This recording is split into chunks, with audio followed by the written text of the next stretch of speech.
अमित शर्मा जी। राधा वल्लभ शेर। महाराज जी, आपके चरणों में कोटि कोटि प्रणाम। महाराज जी, जिस प्रकार आपने इस अधम के सारे दुराचार जैसे शराब, व्यभिचार, जुआ, चोरी आदि सारे गंदे कर्म छुटा दिए, आपको गुरु मान के ही सब छोड़ने का संकल्प हो गया। महाराज जी, ये इनका बहुत लंबा चौड़ा लिखा है। ये कहना चाह रहे हैं कि अब ये गाँव में मतलब सबके आइडियल हो गए हैं, मतलब आदर्श हो गए हैं कि तू छोड़ सकता तो यार हम भी छोड़ सकते हैं, ऐसे करके। और दूर दूर से लोग इनके पास आ रहे हैं, हमारे बच्चे के भी छुड़ा दे, हमारे बच्चे को बाबा। पर अभिमान मत करना रही तो जीरो से सुपरस्टार बन गया हूं मैं गांव में। प्रभु को इतना परेशान कर ले सुपर स्टार मत बोलो, ले तो 1 सेकेंड लगेगा गिरने में। ए भाई, माता बहन बोलती कितने पैसे लग जाएं, हम इनको ले जाओ अपने साथ, मतलब नहीं ले जाना, धाम लाना, दर्शन कराना, सत्संग कराना, ये बढ़िया है। आपको ये सोचना है कि वो आपको कुछ भी कहे, आपके अंदर ना आ जाए मैं सुपरस्टार हूं।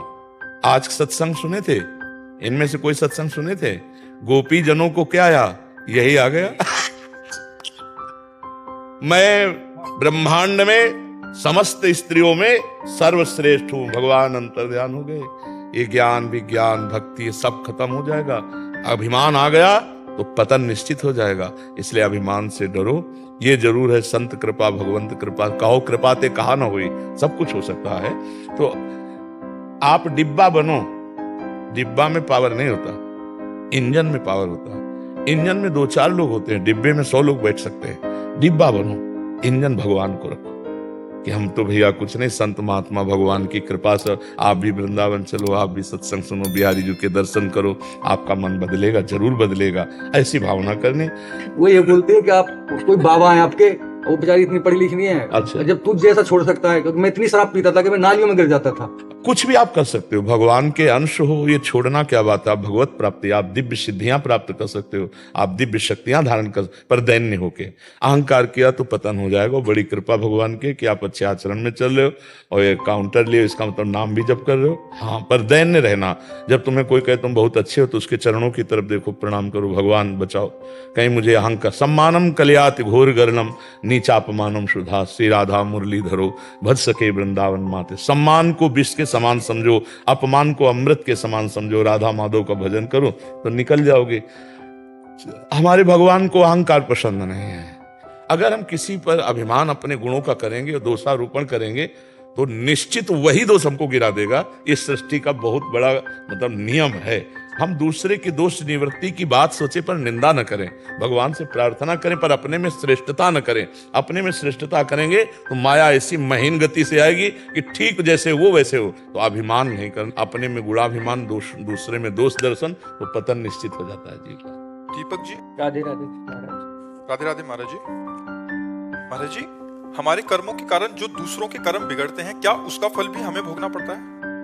कैसे? तुम्हारे कर्मों के कारण दूसरों के कर्म बिगड़ते हैं, कैसे? महाराज जी, अगर हम कुछ गलत करते हैं तो आवेश में आकर वो भी अगर मतलब कि कुछ गलत कर देता है तो उसके कर्म बिगड़ गए फिर।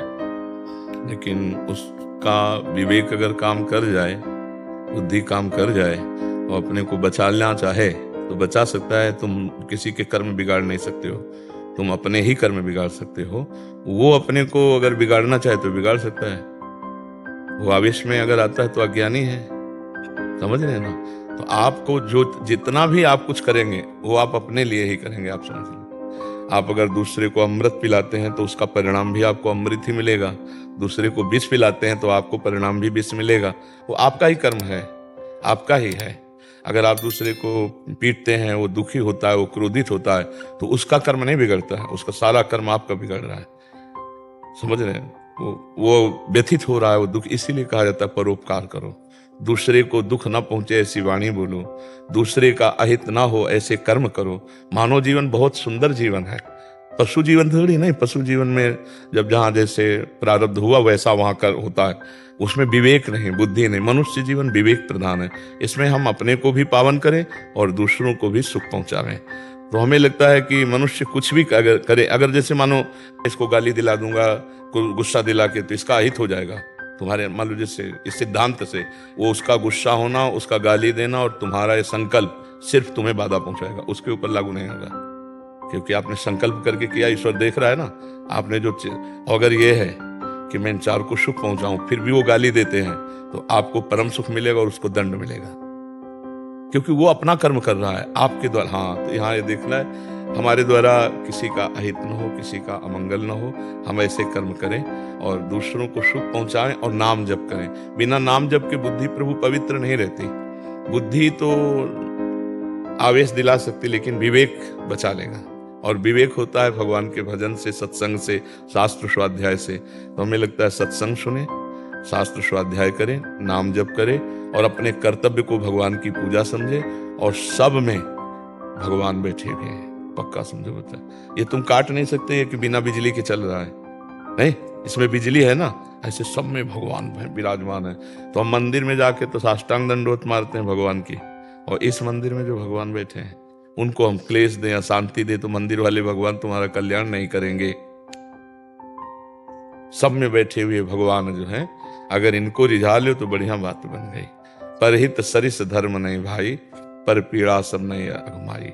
दूसरों को दुख देने जैसा अब जैसे आजकल इस मान्यताएं हो गई ना, अब बूढ़े माता पिता बैठे हैं, खाना पीना व्यवस्था उनकी नहीं, उनको अवहेलना करके मंदिर जा रहे हैं, भगवान प्रसन्न थोड़ी हो जाएंगे। माता पिता में बैठे भगवान की अवहेलना, पति में भगवान, पत्नी में भगवान, पुत्र में भगवान, सब में अगर ये सद्भावनाएं, ये प्रेम नहीं रहा तो मंदिर में जाने पे भगवान कहाँ मिल जाएंगे। हमको सब में भगवान देखकर प्यार का व्यवहार करना है। बच्चा कहीं कुछ नहीं है, कहीं कुछ नहीं। अगर तुम अपने विचार सही न रखे तो मंदिर में बैठ के पाप ही कमाओगे, नहीं धाम में बैठकर गंदगी ही ले जाओगे यहाँ से। अगर अपने विचार सही है तो कहीं कुछ नहीं, सब भगवान ही भगवान है। भगवान कहते हैं मेरे सिवा कोई नहीं। तो हमको ऐसे व्यवहार करना है कि इनमें भी भगवान, अंदर भावना करनी। तो जब हम अपने भगवान देखेंगे तो अमंगलमय कार्य हमारे द्वारा नहीं हो पाएंगे। हम अपने भगवान का अहित नहीं करेंगे, अपने भगवान को गाली नहीं देंगे, बड़ा जीवन मंगलमय हो जाता है। पर है कठिन, सब में भगवान देखना बहुत कठिन बात है। जब हम इनको प्रणाम करें, हमको गाली दें, फिर भी हम देखें कि मेरे भगवान है, तब बात समझ में आएगी। तो हम पहले कर्म सुधारें, अपने खान पान सुधारें, तब हमारी बुद्धि सुधरेगी। खान पान सुधारो, हाँ खान पान, जैसे मदिरा आदि ना पिए, मांस आदि ना खाए। तो हमें लगता है यार कितना बढ़िया जीवन, मनुष्य जीवन है। आप पवित्र भोजन पाओ, पवित्र आचरण करो तो कितना सुखद रहे। अब ये हमें तो नहीं लगता कि हिंसात्मक वस्तुएं खाने से बल बढ़ता है, ऐसा नहीं। एक सात्विक विचार, पवित्र विचार, भागवत, तो एक शक्ति आती है। दूसरों की हिंसा करके, दूसरों के, अब अपने चर्बी जरूर बढ़ जाएगी, तुम्हारे अंदर बल नहीं बढ़ेगा। जो भागवतिक बल होता है वो बल होता है। ऋषि मुनियों की हड्डियां रहती थी, लेकिन वो उनके अंदर संकल्प शक्ति, वाणी शक्ति, तेज शक्ति। आज हम सब करा खाओ, ये खाओ, बोले ये विटामिन बढ़ेगी, ये शक्ति आए। अरे भाई, अगर तुम सात्विक भोजन और संयम से रहो, इससे बड़ी ताकत कोई नहीं, संयम से बड़ी ताकत नहीं। जिसके निकालने में तुम इतना सुखी होते हो, उसको रोक कर देखो, तुम्हारे दिमाग को, तुम्हारी स्मृति को परम शीतल रखेगा, तुम्हारे अंदर हर बल प्रकट कर देगा। पर आज क्या है कि छोटे छोटे बच्चे भी गलत रास्तों का, हाँ देखो मोबाइल चल गया ना, तो इससे गलत, और सब ब्रह्मचर्यहीनता, खान पान गंदे। हम छोटे छोटे बच्चों की बात बता रहे, बीड़ी पीना, सिगरेट पीना, नशा करना, ये सब सीख गए।